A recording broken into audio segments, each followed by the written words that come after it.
people would call me like, I want to get licensed. I want to get licensed. And I kept thinking, to whom much is given, much is required. So we have this talent, we have these gifts, and we have the license with the state to do it. So I already had a building, and I had most of the equipment, which is funny, already in my storage. So I took the equipment back out, set up this location, and the rest has been history. And a young man across the street from me, he was 87, and he told me he didn't have any kids, he was retiring, and it was an additional building across the street from me. And I say, if God be for you, that is my saying, that is no man that can hinder you.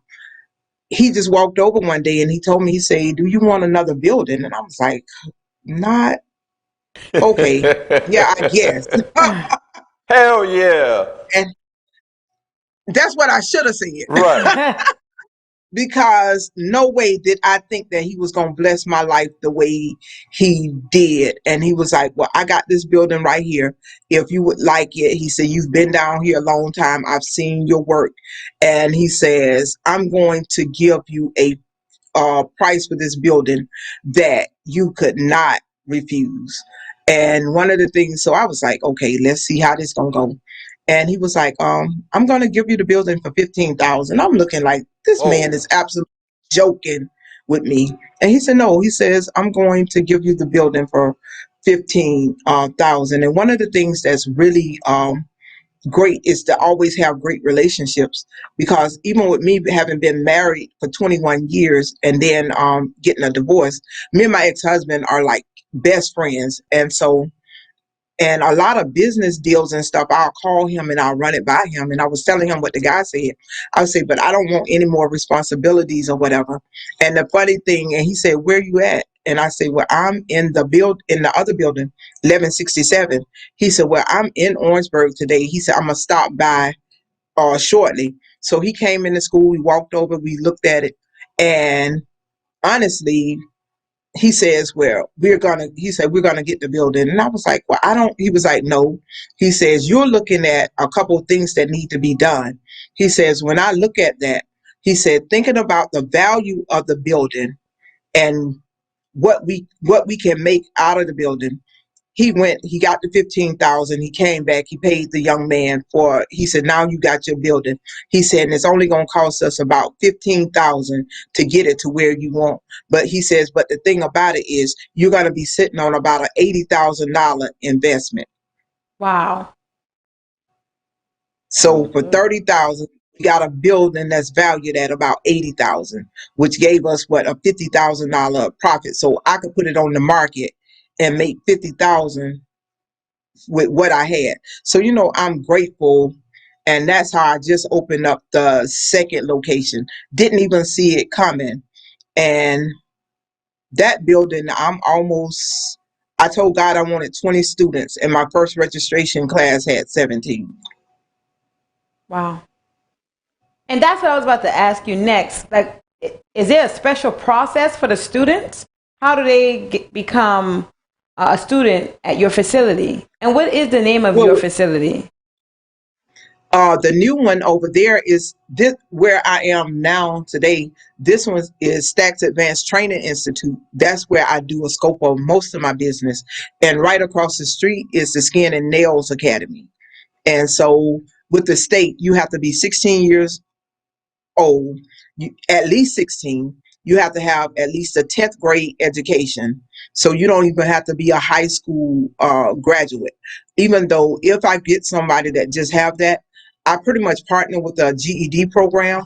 And so I try to encourage them, because I tell them, you came for a license, but while you're here, I want to build you for your next. Wow.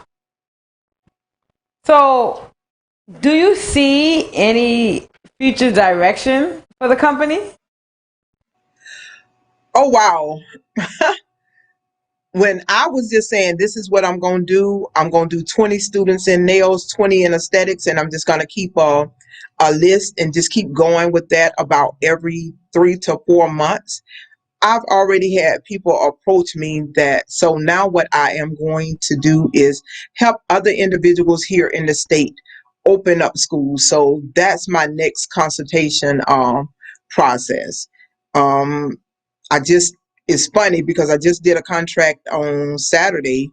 I mean, no, today is Saturday, Friday, because I have to meet with them after this, where I'm going in with a major school here to train their instructors. So I don't know. I'm gonna just go wherever God leads me. Very good. And the pay, and as Darren say, and the pay is good. Right. And so I know you do a lot of instructing, but are you doing any hair as well? I'm It's funny because in the city, a lot of people mad with me because they say she stopped doing hair, or we thought she stopped doing hair, but she will only do nurses and police officers. I don't even know where that came from, but it's funny. But most of my, for some reason, most of my clientele is nurses, or educators, or police officers. I try to do maybe like some Saturdays, and if I'm not working on a Friday evening, but it's just that same group of individuals, but I'm not doing any new clientele. So it's just family, friends, and the ones that when I told I wasn't doing no more hair just didn't stop coming. And so you So have to it just keep up too with the styles and things like that. More people now being more natural than relaxed. How you keep yourself abreast with that? I attend a lot of hair shows. Always, one of the things I tell anybody in this industry, what's going to keep you here for years and years and years to come, you got to stay relevant, which means that you have to know what are today's trends. And I tell them, even if you're not doing the trends, you need to know them and you need to know how to do them. One of my individuals that I follow a lot and I study is Toby the King. He's out of Alabama. And what I've learned from Toby is I asked him the question, I say, how is it that you have been able to do almost every gospel celebrity for over 30 years? Most individuals that do celebrity entertainers, they don't have that long of a jeopardy. And he told me, he said, Karen, he says, my secret is the fact that I always tried to stay relevant. Right. So as you know, with social media taking off widespread, and you always get to see some hairstylists, they're coming out of everywhere. I mean, everywhere. Some of them are mainly focusing on frontals, and you have some of those who are focusing on setting women's hair free from wearing the weaves and things. Have you heard of Razor Chick? Definitely no razor chick out of Atlanta. I'm an honest person, so we have a lot of different views. I tell people that wearing extensions does not cause damage to the hair.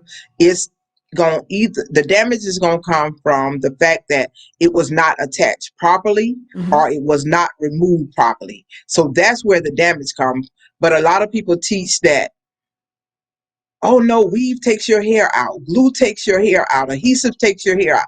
It does not. It's either the application of it or it's the removal of it. So if you're dealing with a technician that does not know proper application or removal technique, that's when you're going to have, and that does not define everybody that's in the beauty industry, because we do have individuals that do an excellent job at maintaining the health of their clients here that wear extensions. I've been doing extensions for maybe like almost 30 years. And my clients, I tell them to you wear extensions just as an addition. But if you decide tomorrow that you want to take these out and wear your hair, what's underneath is just as healthy. That hair is healthy under there. And so that should be the individual's target. What's happening now is a lot of individual, they are into what looks beautiful, but they're not into the health of the hair. So you gotta, it has to be a twofold job. Right. And that's what I'm noticing, a battle on social media based It's on, definitely a battle. And so yes. I tell people that before you take one side or another, definitely do your homework, do your study. Is she one of the She's definitely excellent when it comes to color. She's excellent when it comes to hair cutting. Some of my issues are I promote using professional products. Not gonna say the name of the brand, but it's a store brand that she used to relax almost every individual's hair that is not a professional brand for licensed cosmetologists. I don't ever want to use anything on my clients' hair that they can just go into a local beauty store and pick up. And So it's a battle that goes back and forth. Other things that I love about her, her branding is unmatched. So I've known her from her beginning, not know her personally, but I've watched her transition into the mega millionaire stylist that she is today. and being that you know all these things, is this what your students are looking forward to when coming to your facility? That's it. Most of them say when they come in, they tell me that every person that they talk to and they ask about coming to school says, if you stick with her, if you listen to her, she can take you to where you need to be. I tell people that all I can do is give you the information. What you do with the information is beyond me. All I can do is give it to you, and it's up to you to move on it. And I also believe what builds a good relationship between the hairstylist and the client is making sure that they have healthy hair. Yeah, definitely healthy hair, but there's a lot of stylists. Definitely in the era where we are now, when it comes to the um, extensions. When it comes to the extensions now, it is a little bit different because we got a lot of stylists that no longer shampoo the hair. Mm-hmm. You got to come in there shampoo. Your hair has to be shampooed, blowed out. Almost you're doing all the healthy parts of your hair before you even get to the salons. I don't even know where that trend started. All I can think of is, did it start with the braiders when they did the braiders license? Because the braiders in South Carolina are not allowed to shampoo. So I'm thinking that's where that trend of rolling over into the salons, where a lot of stylists no longer shampoo. That is just beyond me. That's almost the best part of the service. And I also think it comes from working in the kitchen. Um, Some some people, of they're so sure. lazy, they want you, not really lazy, but they want you to come to their house with that stuff already done so you don't have to be in their kitchen sink with your head in there. Um, the majority of the individuals I know that work in their home or from their homes are not licensed. And if you ever want to know, and a lot of people get upset because they was like, Karen, why do you put that out there? I said, because it's state information. It's nothing hidden. If you want to know if an individual is licensed, you just go to South Carolina, Google South Carolina cosmetology, and with that, the website is going to pop up. It says look up licensee, put their name in there, and it's going to tell you if that individual have a license or not. And South Carolina, to me, is one of the states that have the most unlicensed practices that I've seen. And I can believe that. I can believe that. But what you don't understand going in there, that individual might be able to give you a beautiful style, but when is the last time that they clean their combs? Are they double dipping over into products? Where did they learn the techniques that they're doing on your hair? So that's where a lot of scalp issues come from, and hair loss. And that's something they would learn if they If came. they went to school, they Right. would actually learn that, because South Carolina have some of the best beauty schools that there is. I've gone into several different schools, Kenneth Schuler, the Paul Mitchells. Though they are definitely well trained school with very skilled educators. The educators that they are hiring now are individuals that has been in the salon, not individuals that came straight out of school and went back just to teach. They have individuals in these facilities that have actual behind the chair experience. All right. Well, Dr. K, I'm not going to hold you. I appreciate the time that you've given us. And what I'm going to ask is that I can bring you back and talk to you some more about the business aspects of your businesses.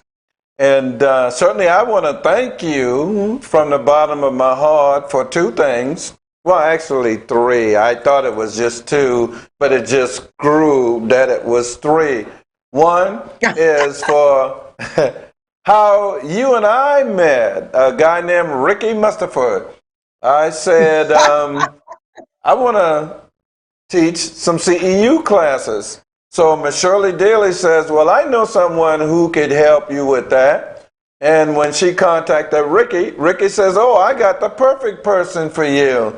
And I said, okay. And the next thing I know, he was dialing your number. And you came on the phone and you said, yeah, I'll be glad to help you with that. So if people think that Dr. K just started being a giving person and willing to help people, no. Ever since I first started Low Country Exposure back in 2006 and wanted to do cosmetology and other CEU classes without hesitation or reservation, you said yes. So I want to thank you for that. I also want to thank you that every time I called on you for someone to judge my competitions, without hesitation, reservation, you said yes. So for me to hear of the remarkable things that you are doing is nothing new for me. I've known you for years and you've always been that way. So I'm not shocked or surprised that you are very successful because, as you said, to whom much is given, much is due. So, as a result of that, thank you for that. And finally, I want to thank you for giving back to the community. Because, you know, a lot of times when people become successful, they forget from whence they come. And they have so much to give that they should continue to. So now I'm going to get off my soapbox and say, is there anything else, Dr. K, that you want to say before we let you go? When you said giving back to the community, one of the things when it comes to giving back to the community, I always think that no matter what, if it's feeding the homeless or having to go in a home to help somebody set up or do something, I always put myself in that individual's shoes and say, God, thank you, because it could have been me and somebody could be helping me. So that's another one of my mantles, not being afraid to go out and help people, because you never know which way life might take you and somebody might have to step in just to help you. All right. Well, Dr. K, give us the names of the two schools and how, if anyone is interested, they can contact you at those schools. Stacks Advanced Training Institute and the Skin and Nail Academy. One, they are directly across the street from each other, 1167 Russell Street and 1184 Russell Street. And you can call at 803-347-2105. Again, it's 803-347-2105. How do we see you on social media? Karen Stacks, and Karen Stacks on everything.